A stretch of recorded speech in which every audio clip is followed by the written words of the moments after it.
নমস্কাৰ মই কংকনা আৰু আজি আমি বনাম ইটালীৰ দা ফেমাছ ডিছ পাস্তা আপোনালোকে দিনটোৰ ভিতৰত যেতিয়া তেতিয়া খাব পাৰিব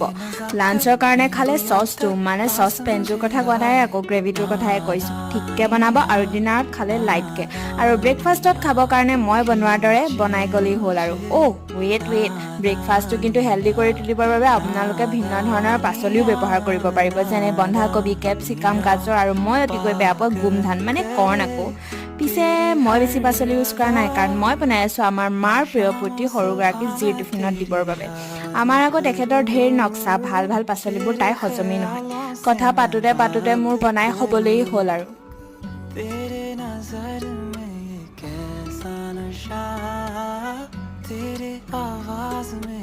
এয়া বনাই হোৱাৰ পাছত তাইৰ টিফিনতো দিলোঁ আৰু আমি ঘৰত ঠিকছে দবাই খালোঁ